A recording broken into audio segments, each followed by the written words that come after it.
You walk into a place for the first time, yet your body moves as if it remembers the floor. Your eyes travel along walls you've never seen, pausing exactly where a picture might hang, where a door once stood, where a name nearly surfaces. Have you ever felt that chill of recognition? That quiet whisper that says, "I've been here before"?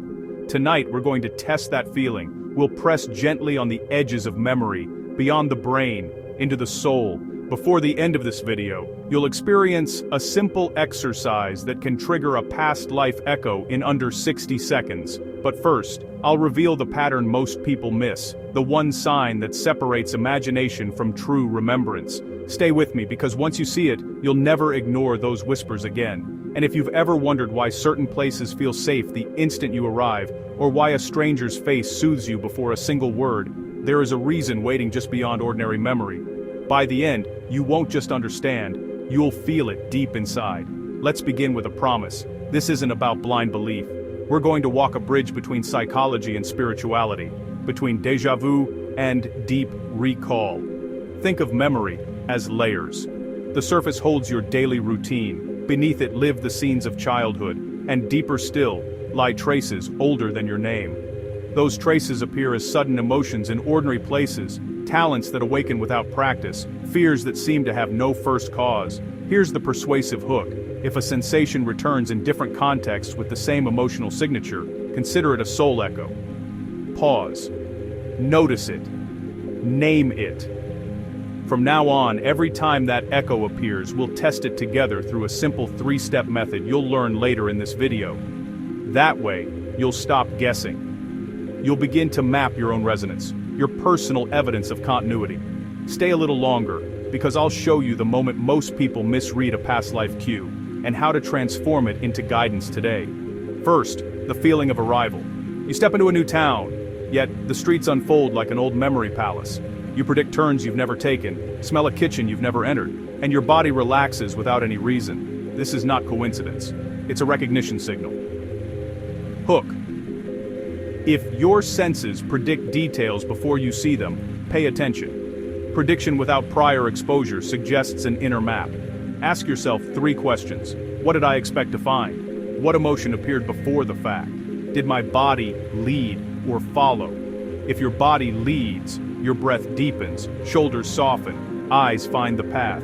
Mark it down. You may be tracing the contours of an older life. Write it in your notes. Place, time, and 3 words for the sensation. Later, we'll use that record to activate a recall prompt. Stay with me, because the next sign is stronger and hides in the people you meet.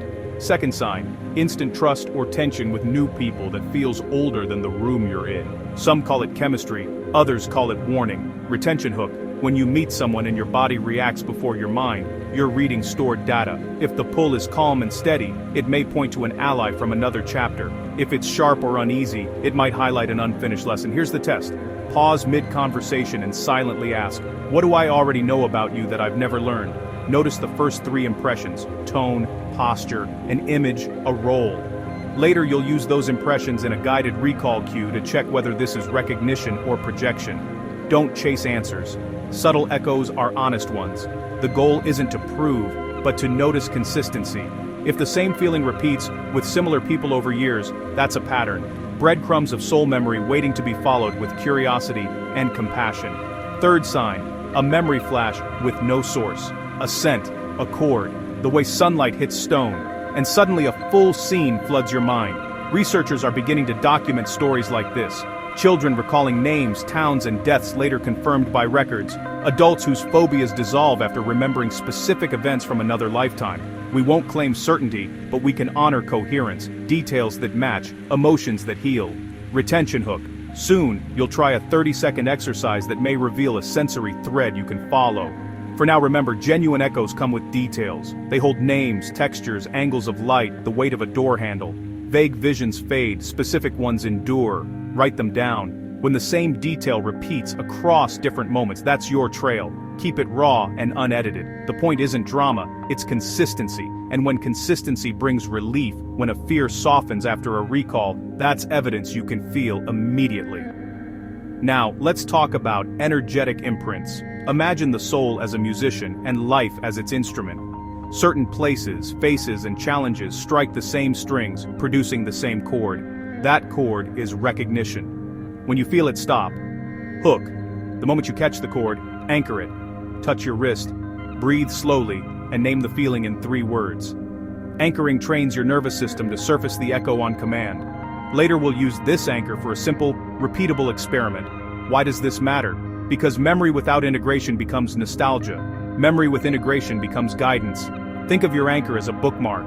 When the same chord returns, the bookmark thickens until the page opens.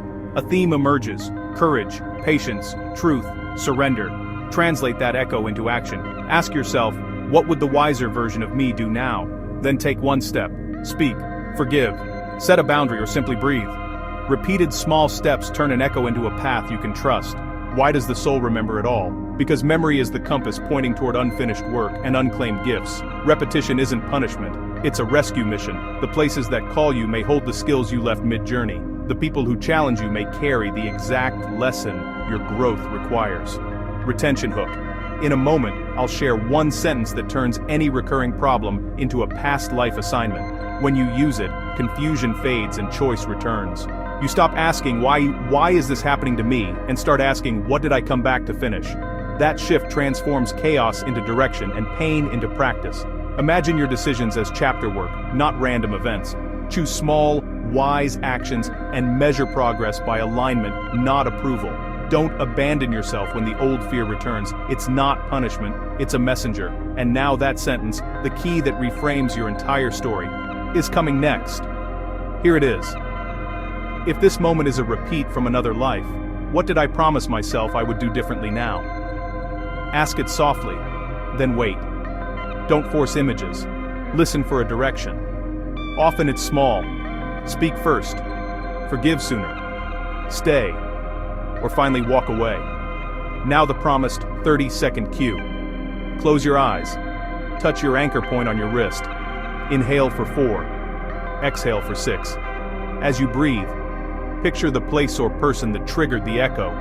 Describe 1 concrete detail: the temperature of the air, the feel of the surface, the color of the doorway.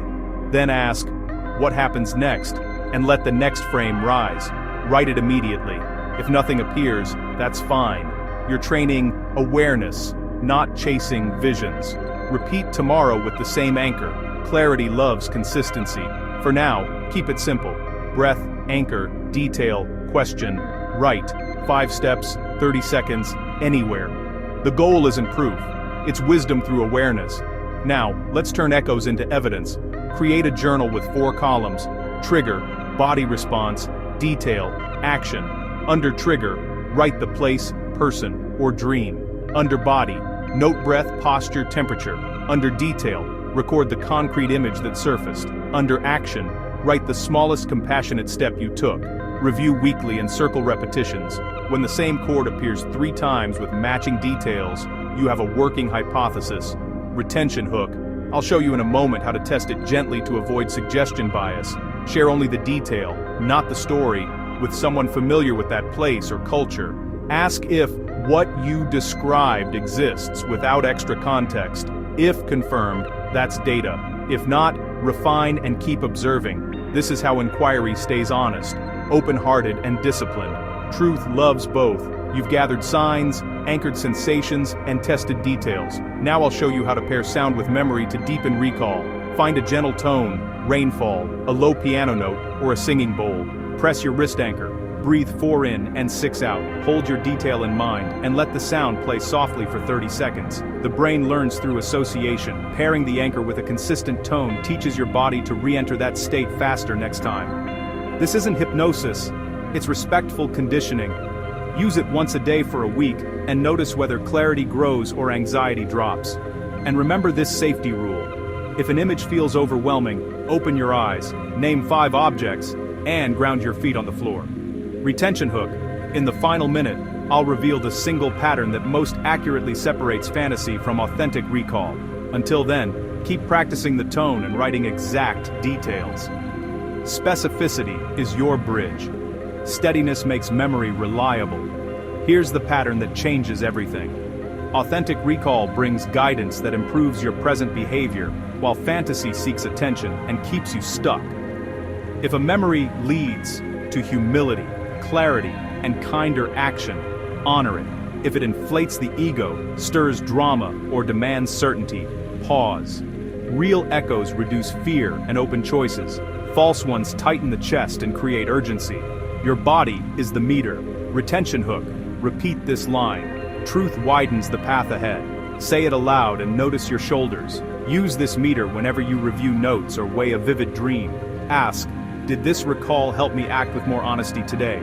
If yes, continue. If no, slow down, breathe, and return to your anchor until the body softens. We're not chasing spectacle. We're cultivating remembrance that heals. Quiet results matter. Less anxiety, better sleep, easier conversations. That's the soul's way of saying, you're remembering what matters. Let's close the loop we opened at the beginning. Return to that place that felt familiar, to that face that soothed you before words. Touch your anchor, breathe deeply, add the tone, and ask, if this is a repeat, what do I do differently now? Trust the smallest honest answer. That's how a whisper becomes a path. If this video helped you feel less alone in your memories, stay with this channel.